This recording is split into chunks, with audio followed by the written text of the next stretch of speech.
ಈ ರಾಜಕೀಯ ರೇಖೆ ಅಂದ್ರೆ ಏನು? ಸುಮಾರು ಜನರಿಗೆ ಇರ್ಬೋದು ರಾಜಕೀಯಕ್ಕೆ ಎಂಟ್ರಿ ಆಗಬೇಕು, ರಾಜಕೀಯ ಅಂದ್ರೆ ನಮ್ಗೆಲ್ಲ ತಲೆಗೆ ಬರೋದೇ. ಈಗ ರೇಖಿನಲ್ಲಿ ನಾವು ಯಾವುದೇ ಒಬ್ಬ ವ್ಯಕ್ತಿಗೆ ಹೀಲ್ ಮಾಡಬೇಕು ಅಂದ್ರೆ ಕನಿಷ್ಠ 15ರಿಂದ 20 ನಿಮಿಷಗಳ ಕಾಲ ಎನರ್ಜಿ ಕನೆಕ್ಟ್ ಮಾಡಬೇಕು. ಬಟ್ ರಾಜಕೀಯ ನೀವು ರೇಖಿ ದೀಕ್ಷೆ ಪಡೆದಂಥವ್ರು ಬೇರೆಯವರಿಗೆ ನೀವು ಹೀಲ್ ಮಾಡಬೇಕು ಅಂದ್ರೆ ಜಸ್ಟ್ 5 ನಿಮಿಷ ಸಾಕು. 5 ನಿಮಿಷದಲ್ಲಾಗುತ್ತೆ. ನಾನು 80ನೇ ವರ್ಷಕ್ಕೆ ನಾನು ಅನುಭವಿಸ್ಬೇಕು, ಏನೋ ಒಂದು ಕಾಯಿಲೆ ಬರಬೇಕು ಅಂತ ಇರುತ್ತೆ ನನ್ನ ಅವರಾದಲ್ಲಿ ಅಂತ ಅನ್ಕೊಳ್ಳಿ. ಸೊ ಆ ನನ್ನ ಒಂದು ಜೀವಿತಾವಧಿ ಏನು ಆ ಸಮಯದಲ್ಲಿರುವಂತಹ ಸಮಸ್ಯೆಯನ್ನು ನಾವಿಲ್ಲೇ ಕ್ಲಿಯರ್ ಮಾಡ್ಕೊಳ್ಳೋಂಥದ್ದು. ಇವನು ಹೌದು ಮೇಡಮ್, ನಾನು ಸರೋವರಕ್ಕೆ ಹೋಗಿದ್ದೆ, ನನಗಲ್ಲಿ ನೀರಿನಲ್ಲಿ ಇಳಿದಂಥ ಫೀಲ್ ಆಯಿತು. ನಾನು ಹಿಮಾಲಯಕ್ಕೆ ಹೋಗಿದ್ದೆ, ಅಲ್ಲೊಂದು ಎನರ್ಜಿ ಕನೆಕ್ಟ್ ಆಯಿತು. ನಾನು ಇನ್ನಿಲ್ಲ ಈಜಿಪ್ಟಿಗೆ ಹೋಗಿದ್ದೆ, ಅಲ್ಲೊಂದು ಎನರ್ಜಿ ಕನೆಕ್ಟ್ ಆಯಿತು. ನಿಮ್ಮ ಇಂದಿನ ಜನ್ಮಗಳನ್ನ ತೋರಿಸೋದಕ್ಕೆ ಇಲ್ಲಿ ಯಾವುದೇ ಮಾಸ್ಟರ್ಸು ಅಥವಾ ಹಿಪ್ನೋಟೈಸ್ ಮಾಡೋ ಅಗತ್ಯ ಇಲ್ಲ. ನೀವು ದಿನನಿತ್ಯ ರಾಜಕ್ರಿಯಾ ರೇಖೆ ಅಭ್ಯಾಸವನ್ನು ಮಾಡ್ಕೊಂಡ್ಬಂದ್ರೆ ಸಾಕು. ನನ್ನ ಸ್ಟೂಡೆಂಟ್ಗಳು ನೀವು ನಂಬಲಿಕ್ಕಿಲ್ಲ, ಎಷ್ಟು ಹೊತ್ತಿನಲ್ಲಿ ಅವರು ಕಾಲ್ ಮಾಡಿದ್ರು ಪಿಕ್ ಮಾಡೋದುಂಟು. ಸೊ 100% ಬಿಟ್ಟು ರಾತ್ರಿ ಹಗಲೆಲ್ಲ ನೀವು ದೀಕ್ಷೆಯನ್ನು ಕೊಟ್ಟು ಹೀಲ್ ಮಾಡೋದುಂಟು, ಏನೇ ಸಮಸ್ಯೆ ಇದ್ರೂ ಹೀಲ್ ಮಾಡೋದುಂಟು. ಪ್ರಿಯ ವೀಕ್ಷಕರೇ ನಮಸ್ಕಾರ. ಕಾರ್ಯಕ್ರಮವನ್ನು ನೋಡಿ ಸುಮ್ಮನಾಗಬೇಡಿ, ನಮ್ಮ ವಾಹಿನಿಯನ್ನ ಸಬ್ಸ್ಕ್ರೈಬ್ ಮಾಡ್ಕೊಳ್ಳಿ. ಹಾಯ್ ಹಲೋ ನಮಸ್ಕಾರ ವೀಕ್ಷಕರೇ, ನಾನು ಸಂದೀಪ್ ಶೆಟ್ಟಿ, ಹೆಗ್ಗದ್ದೆ. ಇದು ಹೆಗ್ಗದ್ದೆ ಸ್ಟುಡಿಯೋ. ವೀಕ್ಷಕರೇ, ರೇಖಿ ಅನ್ನೋದು ಇವತ್ತು ಬಿಸ್ನೆಸ್ ಆಗಿದೆಯಾ ಅಂದ್ರೆ ರೇಖಿ ಅನ್ನುವಂಥ ಒಂದು ಕಾನ್ಸೆಪ್ಟನ್ನು ಇಟ್ಕೊಂಡು ಯಾರಾದರೂ ಬಿಸ್ನೆಸ್ ಮಾಡ್ತಿದ್ದಾರಾ? ನಿಮಗೆ ಹುಡುಕಿದ್ರೆ ಸಿಕ್ಕಾಪಟ್ಟೆ ಜನ ಸೋಷಿಯಲ್ ಮೀಡಿಯಾದಲ್ಲಿ ಸಿಗ್ತಾರೆ.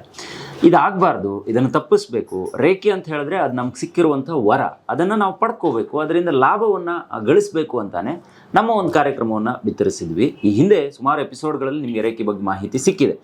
ನನ್ನ ಇವತ್ತಿನ ಕಾರ್ಯಕ್ರಮದಲ್ಲೂ ಕೂಡ ಈ ಹಿಂದೆ ಮಾರ್ಗದರ್ಶನವನ್ನು ಕೊಟ್ಟಿರುವಂತಹ, ಈಗಾಗಲೇ ಅನೇಕರಿಗೆ ರೇಖಿ ದೀಕ್ಷೆಯನ್ನು ಕೊಟ್ಟು ಅವರಿಂದ ಲಾಭವನ್ನು ಪಡೆದಿರುವಂತಹ ಅನೇಕರು ನಮ್ಮ ಮಧ್ಯೆನೇ ಇದ್ದಾರೆ. ಅವ್ರನ್ನೆಲ್ಲ ನಾನು ನೆಕ್ಸ್ಟ್ ಒಂದು ಕಾರ್ಯಕ್ರಮದಲ್ಲಿ ನಿಮಗೆ ಪರಿಚಯ ಮಾಡಿಸ್ತೀನಿ. ಅದಕ್ಕೂ ಮುಂಚೆ ಇವತ್ತೊಂದು ವಿಚಾರದ ಬಗ್ಗೆ ಮಾತಾಡಬೇಕು ಅಂತಾನೆ ರೇಖಿ ಗ್ರ್ಯಾಂಡ್ ಮಾಸ್ಟರ್ ಆಗಿರುವಂತಹ ಗೀತಾ ಚಂದ್ರಶೇಖರ್ ಅವರನ್ನ ನನ್ನ ಕಾರ್ಯಕ್ರಮದಲ್ಲಿ ಜಾಯಿನ್ ಮಾಡಿಸ್ಕೊಂಡಿದ್ದೀನಿ. ಬನ್ನಿ, ನಿಮ್ಮೆಲ್ಲರ ಪರವಾಗಿ ಅವರನ್ನ ಇವತ್ತಿನ ಕಾರ್ಯಕ್ರಮಕ್ಕೆ ಸ್ವಾಗತವನ್ನು ಕೊಡ್ತಾ ಇದ್ದೀನಿ. ಮೇಡಮ್, ಕಾರ್ಯಕ್ರಮ ಸ್ವಾಗತ. ರೇಖಿ ಬಗ್ಗೆ ಸರ್ಚ್ ಮಾಡ್ತಾ ಹೋದ್ರೆ ಸುಮಾರು ವಿಚಾರಗಳು ಸಿಗುತ್ತೆ ಮೇಡಮ್. ಬಹುಶಃ ನಮ್ಮ ಕಾರ್ಯಕ್ರಮ ಮುಗಿಯೋದೇ ಇಲ್ವೇನೋ, ವರ್ಷ ಪೂರ್ತಿ ಮಾಡ್ಬೋದು ನಾವು, ಅಷ್ಟು ವಿಚಾರಗಳಿದೆ. ನಾನೊಂದು ಬುಕ್ಸಲ್ಲಿ ಓದ್ತಿರ್ಬೇಕಾದ್ರೆ ಒಂದೆರಡು ವಿಚಾರ ಸಿಕ್ತು ನನಗೆ, ಅದರಲ್ಲಿ ನಾನು ಪಾಯಿಂಟ್ ಔಟ್ ಮಾಡ್ಕೊ ಬಂದಿದ್ದೀನಿ. ಒಂದು, ಈ ರೇಖಿ ಮತ್ತು ರಾಜಕೀಯ ರೇಖಿ ಮತ್ತು ಏಂಜಲ್ಸ್ ಮತ್ತು ದೇವಾಸ್ ಥೆರಪಿ ಅಂತೆಲ್ಲ ಇದೆಯಲ್ಲ, ಇವೆಲ್ಲ ಏನಿದು ಅನ್ನೋದು ಬೇಕು ನನಗೆ. ಅಂದರೆ ಇದಕ್ಕೆಲ್ಲದಕ್ಕೂ ವ್ಯತ್ಯಾಸ ಇದೆಯಾ? ಒಂದಕ್ಕೊಂದಕ್ಕೆ ವ್ಯತ್ಯಾಸ ಏನು? ಯಾವುದೋ ಒಂದೇ ಹೆಸರಲ್ಲಿ ಕರಿಬೋದಿತ್ತಲ್ಲ, ಏನು ಸುಮಾರು ಹೆಸರುಗಳು ಸಿಗುತ್ತೆ ಓದ್ತಾ ಹೋದರೆ. ಸೊ ಹಾಗಾಗಿ ಇವತ್ತಿನ ಒಂದು ಕಾರ್ಯಕ್ರಮದಲ್ಲಿ ಅದ್ರ ಬಗ್ಗೆ ಮಾಹಿತಿ ಕೊಡೋಣ. ಇದರಿಂದ ಏನಾದರೂ ಲಾಭ ಇದೆಯಾ? ಈ ರಾಜಕೀಯ ರೇಖೆ ಅಂದರೆ ಏನು? ಸುಮಾರು ಜನರಿಗೆ ಇರ್ಬೋದು ರಾಜಕೀಯಕ್ಕೆ ಎಂಟ್ರಿ ಆಗಬೇಕು, ರಾಜಕೀಯ ಅಂದ್ರೆ ನಮ್ಗೆಲ್ಲ ತಲೆಗೆ ಬರೋದೇ. ಅಂಥದಕ್ಕೆ ಏನಾದರೂ ಬೆನಿಫಿಟ್ ಇದೆಯಾ? ಇದ್ರ ಬಗ್ಗೆ ಮಾಹಿತಿ ಬೇಕು ಮೇಡಮ್. ನಾನು ಈ ಒಂದು ವಿಚಾರದ ಬಗ್ಗೆ ಮಾತಾಡೋದಕ್ಕಿಂತ ಮುಂಚೆ ನನ್ನ ಆರಾಧ್ಯ ದೈವ ನನ್ನ ಅಮ್ಮ ಅನ್ನಪೂರ್ಣೇಶ್ವರಿ ಅಮ್ಮನವರಿಗೂ ನನ್ನ ರೇಖಿ ಗುರುಗಳಿಗೂ ಹೃದಯಪೂರ್ವಕವಾದ ಧನ್ಯವಾದವನ್ನು ಹೇಳ್ತಾ ನನ್ನ ಮಾತುಗಳನ್ನು ಮುಂದುವರಿಸ್ತಾ ಇದ್ದೀನಿ. ಸರ್, ನೀವು ಹೇಳಿದ್ರಿ ರೇಖಿ ಅನ್ನೋ ವಿಚಾರನ, ಹೌದು, ವರ್ಷ ಇಡೀ ಮಾತಾಡಿದ್ರು ಕೂಡ ಮುಗಿಯಲ್ಲ 100%. ಯಾಕೆಂದ್ರೆ ರೇಖಿನೊಂದು ನಿರಂತರ, ಅನಂತ, ಅದನ್ನ ಯಾರು ಕೂಡ ಅಳಿಯೋದಿಕ್ಕೂ ಸಾಧ್ಯ ಇಲ್ಲ. ಜಸ್ಟ್ ಅದರ ಆಳ ಓದೋರ್ಗಷ್ಟೇ ಮಾತ್ರ ಅದನ್ನ ಅನುಭವಿಸೋದಿಕ್ಕೆ ಸಾಧ್ಯ. ಈ ರೇಖಿನಲ್ಲಿ ನಾವು ಈ ನಮ್ಮ ಸುತ್ತ ಇರುವಂತಹ ಪಂಚಭೂತಗಳ ಶಕ್ತಿಯನ್ನ ಬಳಸ್ಕೊಂಡು, ಈ ಯೂನಿವರ್ಸಲ್ ಎನರ್ಜಿನ ಬಳಸ್ಕೊಂಡು ನಮ್ಮ ಚಕ್ರಗಳನ್ನ ನಾವು ಜಾಗೃತ ಮಾಡ್ಕೊಳ್ಳುವಂಥದ್ದಾಗುತ್ತೆ. ಆದ್ರೆ ಈ ಒಂದು ರಾಜಕ್ರಿಯಾ ರೇಖಿ ಮತ್ತೆ ಏಂಜಲ್ಸ್ ಅಂಡ್ ದೇವಾಸ್ ಥೆರಪಿ ಇದು ಕೂಡ ರೇಖೆಯ ಮತ್ತೊಂದು ಮಜ್ಜಲುಗಳು. ಸೊ ಈ ರೇಖೆಯಲ್ಲಿ ನಿರಂತರ ಸಾಧನೆಯನ್ನ ಮಾಡಿದಂತಹ ಮಹಾನ್ ಗುರುಗಳು ಈ ಒಂದು ರಾಜಕ್ರಿಯಾ ರೇಖೆ ಅನ್ನುವಂತಹ ಅದ್ಭುತವಾದ ವಿದ್ಯೆಯನ್ನ ಕೊಟ್ಟಿದ್ದಾರೆ. ಸೊ ರಾಜಕ್ರಿಯಾ ರೇಖೆನಲ್ಲಿ ಅಂತ ಹೇಳಿದ್ರೆ ನಮ್ಮ ರಾಜಕೀಯ ಅಲ್ಲ, ಹಾಗಾದ್ರೆ ಇಲ್ಲ ಸರ್, ರಾಜಕ್ರಿಯಾ ಅದು ರಾಜಕೀಯ. ಸೊ ಈ ರಾಜಕ್ರಿಯಾದಲ್ಲಿ ಏನಾಗುತ್ತೆ ಅಂತ ಅಂದ್ರೆ ಹೈಯರ್ ಡೈಮೆನ್ಷನ್ ಎನರ್ಜಿ ಕನೆಕ್ಷನ್ಸ್ ಇರುತ್ತೆ.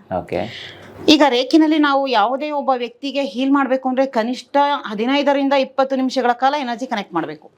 ಬಟ್ ರಾಜಕ್ರಿಯಾ ನೀವು ರೇಖಿ ದೀಕ್ಷೆ ಪಡೆದಂಥವ್ರು ಬೇರೆಯವರಿಗೆ ನೀವು ಹೀಲ್ ಮಾಡಬೇಕು ಅಂದ್ರೆ ಜಸ್ಟ್ 5 ನಿಮಿಷ ಸಾಕು. 5 ನಿಮಿಷದಲ್ಲಾಗುತ್ತೆ ಅಂತ ಒಂದು ಅದ್ಭುತವಾದ ರಿಸಲ್ಟ್ ಅವ್ರಿಗೆ ಬರುತ್ತೆ, 100% ಬರುತ್ತೆ.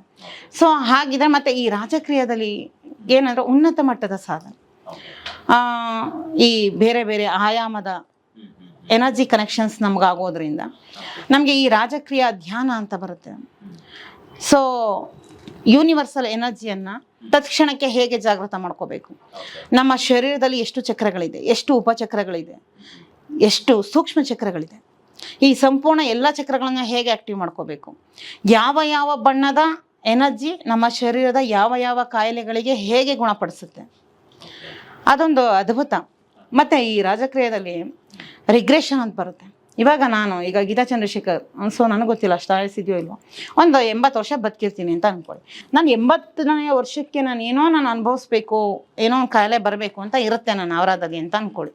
ಸೊ ಆ ನನ್ನ ಒಂದು ಜೀವಿತಾವಧಿ ಏನು ಆ ಸಮಯದಲ್ಲಿರುವಂತಹ ಸಮಸ್ಯೆಯನ್ನು ನಾವಿಲ್ಲೇ ಕ್ಲಿಯರ್ ಮಾಡ್ಕೊಳ್ಳೋವಂಥದ್ದಾಗುತ್ತೆ. ಅಂತ ಅದ್ಭುತವಾದ ವಿದ್ಯೆ ರೇಖಿ, ರಾಜಕ್ರಿಯಾ ರೇಖಿ. ಸೊ ಈ ಒಂದು ಏಜ್ ರಿಗ್ರೆಷನ್ ಅಂತ ಬರುತ್ತೆ. ಮತ್ತು ನಮಗೆ ಗೊತ್ತಿಲ್ಲದೇ ನಾವು ಈ ಸರ್ಟನ್ ಟೈಮಲ್ಲಿ ಏನು ಮಾಡಿರ್ತೀವಿ, ಈ ಪಾಪಗಳಿಂದ ಕೂಡ ಮುಕ್ತ ಆಗುವಂಥದ್ದಾಗುತ್ತೆ. ಮತ್ತು ದಿವ್ಯ ಅನುಭವ, ಪ್ರತಿರೂಪ ಪಾಯಣ ಅಂತ ಮಾಡಿಸ್ತೀವಿ ರಾಜಕ್ರಿಯಾದಲ್ಲಿ.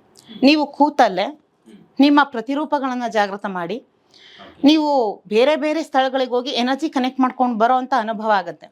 ಸೊ ಅದು ನನ್ನ ಸ್ಟೂಡೆಂಟ್ಗಳಿಗೆ ನೀವು ಕೇಳಿದ್ರೆ ಗೊತ್ತಾಗುತ್ತೆ ಹೇಗಿತ್ತು ಅನುಭವ ಅಂದರೆ, ಎಸ್ ಮೇಡಮ್ ಹೌದು ಮೇಡಮ್, ನಾನು ಸರೋವರಕ್ಕೆ ಹೋಗಿದ್ದೆ, ನನಗಲ್ಲಿ ನೀರಿನಲ್ಲಿ ಇಳಿದಂಥ ಫೀಲ್ ಆಯಿತು. ನಾನು ಹಿಮಾಲಯಕ್ಕೆ ಹೋಗಿದ್ದೆ, ಅಲ್ಲೊಂದು ಎನರ್ಜಿ ಕನೆಕ್ಟ್ ಆಯಿತು. ನಾನು ಇನ್ನಿಲ್ಲೋ ಈಜಿಪ್ಟಿಗೆ ಹೋಗಿದ್ದೆ, ಅಲ್ಲೊಂದು ಎನರ್ಜಿ ಕನೆಕ್ಟ್ ಆಯಿತು. ಸೊ ಹೆಂಗಿತ್ತು ಅಂದರೆ ಮೇಡಮ್ ಯಾವುದೋ ಲೋಕಕ್ಕೆ ಹೋಗಿ ಬಂದಂಥ ಅನುಭವ ಆಯಿತು. ಸೊ ಅದ್ಭುತ ಅದು ಪ್ರತಿರೂಪ ಪಯಣ ಇರ್ಬೋದು, ಮತ್ತು ರಿಗ್ರೆಷನ್ಸ್ ಇರ್ಬೋದು. ಈ ರಿಗ್ರೆಷನ್ ಮತ್ತು ನಮ್ಮ ಕೆಲವು ಹಂತದ ಸಾಧನೆಗಳಾದಮೇಲೆ ರಾಜಕ್ರಿಯಾ ರೇಖಿ ದೀಕ್ಷೆ ತೊಗೊಳೋದ್ರಿಂದ ಏನಾಗುತ್ತೆ ಅಂದರೆ, ನಿಮ್ಮ ಇಂದಿನ ಜನ್ಮಗಳನ್ನ ತೋರಿಸೋದಕ್ಕೆ ಇಲ್ಲಿ ಯಾವುದೇ ಮಾಸ್ಟರ್ಸು ಅಥವಾ ಹಿಪ್ನೋಟೈಸ್ ಮಾಡೋ ಅಗತ್ಯ ಇಲ್ಲ. ನೀವು ದಿನನಿತ್ಯ ರಾಜಕ್ರಿಯಾ ರೇಖಿ ಅಭ್ಯಾಸವನ್ನು ಮಾಡ್ಕೊಂಬಂದರೆ ಸಾಕು, ನಿಮ್ಮ ಚಕ್ರಗಳು ಜಾಗೃತ ಆದರೆ ಸಾಕು, ನೀವು ಹಿಂದಿನ ಜನ್ಮದಲ್ಲಿ ಏನಾಗಿದ್ರಿ ಅಂತ ಅಲ್ಲೇ ರಿವೀಲ್ ಆಗುತ್ತೆ. ಯಾಕೆಂದರೆ ಅಂಥ ಅನುಭವಗಳಾಗಿರುವಂಥ ಕೇಸಸ್ಗಳನ್ನ ನೋಡಿದ್ವಿ. ನಾನು ಹಿಂದಿನ ಜನ್ಮದಲ್ಲಿ ಈ ಥರ ಇದ್ದೆ, ನಾನು ಹಿಂದಿನ ಜನ್ಮದಲ್ಲಿ ಹೀಗಾಗಿದ್ದೆ, ಸೊ ನಾನು ಅಲ್ಲಿ ಏನೋ ಮಾಡಿದ್ದೆ, ನನಗೆ ಆ ಕರ್ಮ ಈ ಥರ ಹಿಂಗೆ ಇದಾಗ್ತಾ ಇದೆ ಮೇಡಮ್. ಯಾಕೆಂದರೆ ಅದನ್ನೇ ಹಿಪ್ನೋಟೈಸ್ ಮಾಡ್ತೀವಿ ಅನ್ನೋ ಹೆಸರಿನಲ್ಲಿ ಇನ್ನೇನೋ ಮಾಡೋದಿದೆ. ಯಾಕೆಂದರೆ ಇದೆಲ್ಲ ನೀವೇ ಹೇಳಿದ್ರಿ, ಎಲ್ಲ ಏನಾಗಿದೆ ಅಂದರೆ ಕಮರ್ಷಿಯಲ್ ಆಗಿದೆ. ಇಲ್ಲಿ ಹೆಂಗೆ ಅಂದರೆ ಕೆಮ್ಮುದ್ರು ಒಂದು ಔಷಧಿ ಕೊಡ್ತಾರೆ, ಸೀನುದ್ರು ಇನ್ನೊಂದು ಔಷಧಿ ಕೊಡ್ತಾರೆ. ಏನಾದ್ರು ಒಂದು ಹೇಳ್ಬೇಕಂದ್ರೆ ಅದು ದುಡ್ಡು ತಗೊಂತಾರೆ. ನಾನು ಒಂದು ಕೇಳ್ಪಟ್ಟಿದ್ದೆ ಮೇಡಮ್, ನೀವು ಯಾವುದಕ್ಕೂ ಕೂಡ ಸರ್ಟೈನ್ ಚಾರ್ಜಸ್ ಅಂತ ಇಲ್ಲ, ಆಮೇಲೆ ತುಂಬಾ ಕಡಿಮೆ ಬೆಲೆಯಲ್ಲಿ ಒಂದು ರೇಖೆಯನ್ನ ದೀಕ್ಷೆ ಕೊಡೋರಿದ್ರೆ ಅದು ನೀವೇ ಅನ್ನೋದು ನಮ್ಗೆ ಗೊತ್ತಾಯ್ತು. ಹಾಗಾಗಿ ನಾವು ಪ್ರಾರಂಭದಲ್ಲೂ ನಾನು ಅದನ್ನು ಹೇಳಿದ್ದೀನಿ, ಮತ್ತೆ ಈ ಕಾರ್ಯಕ್ರಮದಲ್ಲೂ ಒತ್ತಿ ಹೇಳ್ತೀನಿ, ಯಾಕೆ ನೀವು ಹಿಂಗೆ ಮಾಡ್ತೀರಾ ಅಂತ. ಈಗ ಫ್ರೀಯಾಗಿ ಸಿಗುತ್ತೆ ಅಂದರೆ ಯಾರು ಏನೂ ಬಿಡೋದಿಲ್ಲ, ಮತ್ತು ಅದರ ಆಳ ಆಂತರ್ಯನೂ ಕೂಡ ಗೊತ್ತಿರೋದಿಲ್ಲ, ಅದರ ವ್ಯಾಲ್ಯೂ ಗೊತ್ತಿರೋದಿಲ್ಲ ಅಂತ ಹೇಳ್ಬೋದು. ಯಾಕೆ ನೀವು ಕೆಲವೊಬ್ರಿಗೆ ಹಂಗಂಗೆ ಹೇಳ್ಕೊಡ್ತೀರಾ, ತಪ್ಪಲ್ವಾ ಅದು? ಸರ್ ಅದು ಇವಾಗ ನಾನು ಯಾರಿಗೆ ಆ ಥರ ಇದು ಮಾಡ್ತೀನಿ ಅಂತಂದರೆ, ಒಂದಷ್ಟು ಇವಾಗ ಅಂಗವೈಕಲ್ಯ ಇರುತ್ತೆ ಅಥವಾ ಒಂದು ಸ್ಟ್ರೋಕ್ ಪೇಷಂಟ್ಗಳಿರುತ್ತೆ, ನಾವು ಅದು ಮನುಷ್ಯತ್ವದಿಂದ ಆಲೋಚನೆ ಮಾಡ್ತೀವಿ. ಹರ್ನು ಮಾಡೋದಕ್ಕೆ ಅವನ ಹತ್ರ ಎಲ್ಲಿರುತ್ತೆ, ಮತ್ತು ನೀನು ಹರ್ನ ಮಾಡಿ ತೊಗೊಂಬಾರಪ್ಪ ಅಂದಾಗ ಆ ಹಣ ತರೋದ್ರೊಳಗಡೆ ಅವನು ಆ ಸಮಯದಲ್ಲಿ ತುಂಬ ಕಷ್ಟಪಟ್ಟಿರ್ತಾನೆ. ಆ ಕರ್ಮದಿಂದ ಅವನು ಮುಕ್ತಿ ಆಗೋದಕ್ಕೆ ಅಂತ ಭಗವಂತ ಒಂದು ಸಮಯ ತಂದು ಕೊಟ್ಟಿದ್ದಾನೆ. ನಾನು ಅದನ್ನು ಹಣನ ಮುಂದೆ ಇಟ್ಟು ತಳ್ಳೋದು ಬೇಡ. ಸೊ ಬನ್ನಿ, ನಿಮ್ಗೆ ಒಳ್ಳೇದಾಯ್ತಾ, ಯಾರ ಋಣ ಯಾರು ಇಡಲ್ಲ, ಬನ್ನಿ ಅಂತ ಒಂದು ಮನುಷ್ಯತ್ವದ ಮೇರೆಗೆ ಮಾಡುವಂಥ ಕೆಲಸ ಬಿಟ್ಟರೆ, ನೀವು ಹೇಳಿದ್ರಿ ಹೌದು, ನಮ್ಮಲ್ಲಿ ಯಾವುದೇ ಒಂದು ಕನ್ಸಲ್ಟೇಷನ್ ಫೀಸ್ ಅಂತ ತೊಗೊಳೋದಾಗಲಿ ಅಥವಾ ನಮಗೆ ಕನ್ಸಲ್ಟ್ ಮಾಡೋದಕ್ಕೆ ಇಷ್ಟ ಹಾಕಿ ಅಥವಾ ಒನ್ ಟೈಮ್ ಮಾತಾಡೋದಕ್ಕೆ ಇಷ್ಟ ಹಾಕಿ, ನನ್ನ ಸ್ಟೂಡೆಂಟ್ಗಳು ನೀವು ನಂಬಲಿಕ್ಕಿಲ್ಲ, ಎಷ್ಟು ಹೊತ್ತಿನಲ್ಲಿ ಅವರು ಕಾಲ್ ಮಾಡಿದ್ರು ಪಿಕ್ ಮಾಡೋದುಂಟು. ಸೊ 100% ಬಿಟ್ಟು ರಾತ್ರಿ ಹಗಲೆಲ್ಲ ನೀವು ದೀಕ್ಷೆ ಕೊಟ್ಟು ಹೀಲ್ ಮಾಡೋದುಂಟು, ಏನೇ ಸಮಸ್ಯೆ ಇದ್ರು ಹೀಲ್ ಮಾಡೋದುಂಟು. ಮತ್ತೆ ಅವ್ರು ಏನೇ ಸಮಸ್ಯೆ ಇದ್ದು ಒಂದು ಅಟ್ಲೀಸ್ಟ್ ನಾನು ಕಾಲ್ ಪಿಕ್ ಮಾಡಿದ್ರೆ, ನಾನು ವಾಟ್ಸಪ್ಪಲ್ಲಿ ಒಂದು ಆಡಿಯೋ ಕ್ಲಿಪ್ ಕಳಿಸಿದ್ರೆ, ವಾಯ್ಸ್ ಮೆಸೇಜ್ ಮಾಡಿದರೆ, ಅದು ನಾನು ಮಲ್ಕೊಳ್ಳೋದು ಎಷ್ಟೇ ಸಮಯ ಆದರೂ ಕೂಡ ಅದನ್ನು ರಿಪ್ಲೈ ಮಾಡೇ ಮಲ್ಕೊಳ್ಳೋದುಂಟು. ಯಾಕೆಂದ್ರೆ ಅವ್ರು ವೆಯ್ಟ್ ಮಾಡ್ತಾ ಇರ್ತಾರೆ, ನಮಗೇನೋ ಒಂದು ಸಮಸ್ಯೆ ಇದೆ, ನಮ್ಮ ಮೇಡಮ್ ಬರ್ತಾರೆ ಹೇಳ್ತಾರೆ. ಆ ಭಾವನೆಗಳಿಗೆ ಫಸ್ಟ್ ಸ್ಪಂದಿಸಬೇಕು. ಫಸ್ಟ್ ಮನುಷ್ಯರಾಗೋಣ. ನೀವೇನಕ್ಕೆ ಆ ಥರ ಅಂದರೆ ಫಸ್ಟು ಮನುಷ್ಯರಾಗೋಣ, ಆಮೇಲೆ ನನ್ನ ಮಾಸ್ಟರ್ಸ್ ಇರ್ಬೋದು. ಆಮೇಲೆ ಏನಕ್ಕೆ ಮೇಡಮ್ ಈ ಥರ ಅಂದರೆ, ನಾನು ಹೇಳಿದೆ ಆ ಒಂದು ಹಣವನ್ನು ನಾನು ಓಪನ್ ಆಗಿ ಹೇಳ್ಬೇಕಂದ್ರೆ, ನಾನು ಕಲಿಯುವಾಗ ನನಗೆ ಹಣದ ಸಮಸ್ಯೆ ತುಂಬ ಇತ್ತು, ನನಗೆ ಅವಕಾಶಗಳು ಸಿಗದೇ ಇರ್ಬೋದು. ಆದರೆ ನನ್ನಲ್ಲಿ ಬಂದವ್ರಿಗೆ ಆ ಹಣವನ್ನು ಒದಗಿಸೋದಕ್ಕೆ ನೀವು ನಂಬಲಿಕ್ಕಿಲ್ಲ, ಹೆಣ್ಮಗಳಾಗಿ ನಾನು ತುಂಬ ಕಷ್ಟಪಟ್ಟೆ. ನಾನು ಸ್ವಲ್ಪ ಸ್ವಾಭಿಮಾನಿ ಜಾಸ್ತಿ ನಾನು. ಸೊ ಇಲ್ಲ, ನಾನು ಅದನ್ನು ಕೊಟ್ಟೇ ಹೋಗಬೇಕು ಈ ಮೈಂಡ್ ಸೆಟ್ ಇತ್ತು. ಅದನ್ನು ಎಷ್ಟೋ ಕಷ್ಟಗಳನ್ನ ಪಟ್ಟು ಅದನ್ನೆಲ್ಲ ಒದಗಿಸ್ಕೊಂಡು ಹೋಗ್ತಾ ಇದೆ. ನನಗೇನಾಗುತ್ತೆ ಅಂದರೆ, ಸಡನ್ನಾಗಿ ನಾನು ಒದಗಿಸೋದಕ್ಕೆ ಪಡ್ತಿದ್ದ ಕಷ್ಟ ನೆನಪಾಗುತ್ತೆ. ಮತ್ತು ಬಂದಿದ್ದಾರೆ ತಳ್ಳೋದು ಬೇಡ. ಇವಾಗಿನ ಸೊಸೈಟಿ ಹೇಗಾಗಿದೆ ಅಂದರೆ, ಒಬ್ಬರು ಮನುಷ್ಯತ್ವನು ಕೂಡ ಇನ್ಕ್ಯಾಶ್ ಮಾಡ್ಕೊಳ್ಳೋವಂಥದ್ದು. ನಾನು ಹೇಳಿದೆ ಇದು ಬೇಡ, ನಾನು ಜೀವನದಲ್ಲಿ ಏನೇನೋ ಕಳಿತೀರಾ, ಆ ವಿದ್ಯೆ ಒಳಗಡೆ ಬಂದವ್ರಿಗೆ ಗೊತ್ತಾಗುತ್ತೆ. ಇದಕ್ಕೆ ಓಪನ್ ಆಗಿರ್ಬೇಕು, ಸರ್ ಎಷ್ಟು ಕೊಟ್ಟರು ನೀವು ಅದಕ್ಕೆ ಸಮ ಮಾಡ್ಲಿಕ್ಕೆ ಸಾಧ್ಯನೇ ಇಲ್ಲ. ದೀಕ್ಷಾ ಫೀಸ್ ಅಂತ ಏನು ತೊಗೋತಾರೆ, ಎಸ್ ಮೇಡಮ್, ರೇಖಿ ಒಳಗಡೆ ಬಂದವರು ಹೇಳ್ತಾರೆ, ಮೇಡಮ್ ಇದೇನೂ ಅಲ್ಲ, ಆ ವಿದ್ಯೆ ಮುಂದೆ ತಮ್ಮನ್ನು ತಾವು ಮರ್ತೋಗ್ತೀವಿ ಮೇಡಮ್, ನಥಿಂಗ್, ಇದೇನೂ ಇಲ್ಲ ಅಂತಾರೆ. ರಾಜಕ್ರಿಯಾ ರೇಖಿ ದೀಕ್ಷೆ ಪಡೆದವ್ರಂತೂ ಮೇಡಮ್ ಅದ್ಭುತ ಮೇಡಮ್. ಇದು ನಾವು ಯಾವಾಗಲೂ ಅಷ್ಟೇ ಪ್ರತಿನಿತ್ಯ ಜಸ್ಟ್ ಕಣ್ಮುಚ್ಚಿ ಕೂರ್ತಾ ಇದ್ದಾಗೆ ಬೇರೆ ಇನ್ಯಾವುದೋ ಬ್ರಹ್ಮಾಂಡದಲ್ಲಿ ಸಂಚಾರ ಮಾಡಿ ಬರೋ ಅನುಭವ ಆಗುತ್ತೆ. ಆ ಯೂನಿವರ್ಸ್ ನಿಮ್ಮ ಕಾರ್ಡ್ ಕ್ರಿಯೇಷನ್ ಮಾಡಿಬಿಡ್ತೀವಿ. ಅದೆಲ್ಲ ಅದ್ಭುತವಾದ ಒಂದು. ಆಮೇಲೆ ಏಂಜಲ್ಸ್ ಅಂಡ್ ದೇವಾಸ್ ಥೆರಪಿ ಬಗ್ಗೆ ಕೇಳಿದ್ರಿ. ಏಂಜಲ್ಸ್ ಅಂಡ್ ದೇವಾಸ್ ಥೆರಪಿ ಅನ್ನೋದು ಅದೊಂದು ಅತ್ಯದ್ಭುತ. ಯಾಕೆಂದರೆ ನಮ್ಮಲ್ಲಿ ಒಂದಿದೆ, ಇವಾಗ ನಿಮ್ಗೇನೋ ಒಂದು ಒಳ್ಳೇದು ಮಾಡಬೇಕು ಭಗವಂತ. ನಾನು ಹಿಂದಿನ ಜನ್ಮದಲ್ಲಿ ಏನೋ ಕರ್ಮ ಮಾಡಿಬಿಟ್ಟಿರ್ತೇನೆ. ಭಗವಂತ ಯಾವಾಗಲೂ ಅಷ್ಟೇ ನಿಷ್ಪಕ್ಷಪಾತಿ. ನೀನೇನು ಕರ್ಮ ಮಾಡಿದೀಯಪ್ಪ ಅದು ಕಳ್ಕೊಂಬಾ, ನೀನು ಮಾಡಿರೋ ತಪ್ಪಿಗೆ, ನೀನು ಮಾಡಿರೋ ಕರ್ಮಕ್ಕೆ ನೀನೇನು ಅನುಭವಿಸ್ಬೇಕು ಅದನ್ನ ಅನುಭವಿಸ್ಬಾ. ನೆಕ್ಸ್ಟು ನಿನಗೆ ಈ ಜನ್ಮದಲ್ಲಿ ನೀನೇ ಒಳ್ಳೆ ಕೆಲಸ ಮಾಡಿದ್ರೆ ಅದಕ್ಕೆ ಏನು ಕೊಡಬೇಕು ನಾನು ಕೊಡ್ತೀನಿ. ನಮ್ಮ ಕರ್ಮ ಫಲಗಳಿಗೆ, ನಮ್ಮ ಕರ್ಮಗಳಿಗೆ ತಕ್ಕನಾದ ಫಲವನ್ನು ಕೊಡೋದೇ ಪರಮಾತ್ಮನ ಕೆಲಸ. ಇದು ನಮ್ಮ ಹಿರಿಕರು ಹೇಳಿದ್ದು ಅಷ್ಟೇ, ನಮ್ಮ ಸನಾತನ ಧರ್ಮ ಹೇಳಿದ್ದು ಅಷ್ಟೇ, ಈಗ ನಡೀತಾ ಇರೋದು ಅಷ್ಟೇ. ದೇವತೆಗಳಲ್ಲಿ ನಾನು ಬೇರೆ ನೀವು ಬೇರೆ ಆ ಥರ ಇಲ್ಲ, ಏನಿಲ್ಲ. But angels and devas therapy ಈ ದೀಕ್ಷೆ ಪಡೆಯೋದ್ರಿಂದ ಏನಾಗುತ್ತೆ ಅಂದರೆ, ಏಂಜಲ್ಸ್ಗಳಂದರೆ ಈ ನಮ್ಮ ಸುತ್ತ ಇರುವಂತಹ ಅತಿ ಅದ್ಭುತವಾದ energy. So angels and devas therapy ದೀಕ್ಷೆ ಪಡೆದವ್ರು ಗೊತ್ತಿರುತ್ತೆ. ಅದು ಯಾರೋ ಆ ದೀಕ್ಷೆ ಪಡೆದ ನಂತರ ಯಾರೋ ನಮ್ಮ ಸುತ್ತ ಓಡಾಡುವಂಥ ಅನುಭವ, ಒಂದು ಪರ್ಫ್ಯೂಮ್ ಸ್ಮೆಲ್. ನೀವು ಇಡೀ ಯಾವ ಪರ್ಫ್ಯೂಮ್ ಹಾಕೊಂಡ್ರು ಕೂಡ ಆ ಥರ ಸ್ಮೆಲ್ ಬರ್ಲಿಕ್ಕೆ ಸಾಧ್ಯನೇ ಇಲ್ಲ. ಭೂಮಿ ಮೇಲೆ ಆ ಥರ ಸುಗಂಧ ದ್ರವ್ಯದ ಸುವಾಸನೆ ಬರ್ಲಿಕ್ಕೆ ಸಾಧ್ಯನೇ ಇಲ್ಲ. ಒಂದು 10-20 ನಿಮಿಷಗಳ ಕಾಲ ಆ ಒಂದು ಸ್ಮೆಲ್ ಕನೆಕ್ಟ್ ಆಗುತ್ತೆ. ಇಡೀ ಮನೆಯಲ್ಲಿ ಜಸ್ಟ್ ಏಂಜಲ್ಸ್ ಸ್ಪ್ರೇ ಮಾಡ್ತಾ ಇದ್ದಾಗ ಇಡೀ ಮನೆಯಲ್ಲಿ ಅಷ್ಟು ಅದ್ಭುತವಾದ ಸ್ಮೆಲ್ ಕ್ರಿಯೇಟ್ ಆಗುತ್ತೆ. ಅದನ್ನು ಜಸ್ಟ್ ಎಂಜಾಯ್ ಮಾಡ್ಬೋದಷ್ಟೇ, ನೀವು ತೋರಿಸೋದಕ್ಕಾಗಲ್ಲ. ಮತ್ತು ಏಂಜಲ್ಸ್ಗಳ ಕೆಲಸ ಏನು, ಏಂಜಲ್ಸ್ಗಳಲ್ಲೂ ಕೂಡ ಈ ಒಂದು ರೇಖಿನಲ್ಲಿ ಹೈಯರ್ ಡೈಮೆನ್ಷನಲ್ ಮಾಸ್ಟರ್ಸು, ಆರ್ಕೇಂಜಲ್ ಮೈಕಲ್ಸು ಮತ್ತು ಗಾರ್ಡಿಯನ್ ಏಂಜಲ್ಸ್ ಈ ಥರ ಬರ್ತಾರೆ. ಆರ್ಕ್ ಏಂಜಲ್ಸ್ಗಳು ಬೇರೆ ಬರ್ತಾರೆ, ಗಾರ್ಡಿಯನ್ ಏಂಜಲ್ಸ್ಗಳು ಬೇರೆ ಬರ್ತಾರೆ, ಮತ್ತು ಮಾಸ್ಟರ್ಸ್ಗಳು ಬೇರೆ ಬರ್ತಾರೆ. ನಮಗೆ ಒಬ್ಬರು ಹೀಲಿಂಗ್ ಮಾಡಬೇಕಂದ್ರೆ ಸೊ ನೀವು ಇದೇ ರೀತಿ ಮಾಡಬೇಕು. ನಾವು ರೇಖಿನಲ್ಲಿ ಏನು ನೋಡ್ತೀವೋ ಅಷ್ಟೇ ಅಲ್ಲ, ಅದನ್ನು ಬಿಟ್ಟು ಇನ್ನೂ ಹೊರಗಡೆ ಬೇರೆ ಒಂದು ಆಯಾಮ ಇದೆ. ಸೊ ಅದನ್ನು ನಮ್ಮನ್ನು ನಾವು ಅಲ್ದೇ, ಈಗ ಒಂದು ಸರ್ ಈಗ ನೀವೇ ಹೇಳಿದ್ರು, ಒಂದು 100 ಜನ ಕೂಡ್ತಾರೆ, 100 ಜನಕ್ಕೂ ನಾನು ಎನರ್ಜಿ ಕನೆಕ್ಟ್ ಮಾಡ್ಬೇಕು, ರೇಖಿ ಎನರ್ಜಿ. ಒಬ್ರಿಗೂ ಕೂಡ ಅಲ್ಲಿ ಮಿಸ್ ಆಗೋ ಆಗಿಲ್ಲ ಖಂಡಿತ. ಯಾಕೆಂದ್ರೆ ಅಲ್ಲಿ ಗೀತಾ ಶರೀರ ಉಪಯೋಗ ಕೂತಿರ್ತಾರೆ ಅಷ್ಟೇ, ಬಟ್ ಕೆಲಸ ಮಾಡೋದೆಲ್ಲ ಹೈಯರ್ ಡೈಮೆನ್ಷನ್ ಎನರ್ಜಿ. ಇಲ್ಲಿ ಜಸ್ಟ್ ಅವರೆಲ್ಲ ಏನು ಅನ್ಕೊಂತಾರೆ ಅಂದರೆ ಗೀತಾ ಏನೋ ಕೊಡ್ತಾರೆ. ನಾನು ಹೇಳೋದು, ನಾನೇ ಎಂಟಿ ಬಾಕ್ಸ್, ನಾನು ಎಲ್ಲಿಂದ ಕೊಡಲಿ, ನನ್ನ ಹತ್ರ ಏನೂ ಇಲ್ಲ. ಸೊ ಆ ಟೈಮಿಗೆ ನಾವು ಕ್ರಿಯೇಟ್ ಮಾಡುವಂತಹ ಪಿರಮಿಡ್, ಅಲ್ಲಿ ಜಾಗೃತ ಆಗುವಂತಹ ಶಕ್ತಿಗಳು ನಿಮಗೆ ಶಕ್ತಿ ಜಾಗೃತ ಮಾಡುತ್ತೆ. ಹಾಗಾಗಿನೇ ನಿಮ್ಗೆ ಶಕ್ತಿಪಾತ ಆದ ನಂತರ ಆ ಒಂದು ಏಂಜಲ್ಸ್ಗಳಿಗೂ ಆ ಒಂದು ಯೂನಿವರ್ಸಲ್ ಎನರ್ಜಿಗೂ ನಿಮಗೂ ಆಗಿರೋ ಕಾರ್ಡ್ ಕ್ರಿಯೇಷನಿಂದ ನೀವು ಯಾವಾಗಲೂ ಜಸ್ಟ್ ಹ್ಯಾಂಡ್ ರಬ್ ಮಾಡಿ ರಿಸೀವ್ ಮಾಡ್ತಾ ಇದ್ದಾಗೆ ಎನರ್ಜಿ ಕನೆಕ್ಟ್ ಆಗುತ್ತೆ. ಇಲ್ಲಿ ಗೀತನಿಂದ ಎನರ್ಜಿ ಕನೆಕ್ಟ್ ಆಗ್ತಾಯಿಲ್ಲ, ನಿಮಗೂ ಯೂನಿವರ್ಸ್ಗೂ ಕನೆಕ್ಟ್ ಮಾಡೋ ಕೆಲಸ ನಮಗೆ. ಸೊ ಈ ಏಂಜಲ್ಸ್ಗಳ ಆ್ಯಂಡ್ ದೇವಾಸ್ ಥೆರಪಿನಲ್ಲಿ ಏನಾಗುತ್ತೆ ಅಂದರೆ, ದೀಕ್ಷೆ ಪಡೆಯೋದ್ರಿಂದ ಏಂಜಲ್ಸ್ಗಳ ಕನೆಕ್ಷನ್ಸ್ ಕಾರ್ಡ್ ಕ್ರಿಯೇಟ್ ಆಗೋದ್ರಿಂದ ಜಸ್ಟ್ ಬೆಳಿಗ್ಗೆ ಒಂದು 2 ಮಿನಿಟ್ಸ್ ಅವ್ರು ಪ್ರೇ ಮಾಡೋದಷ್ಟೇ. ಸರ್ ಎಂಥ ಸಮಸ್ಯೆಯಲ್ಲಿ, ಇವಾಗ ನನಗೆ ತತ್ಕ್ಷಣಕ್ಕೆ ಹಣ ಬೇಕು.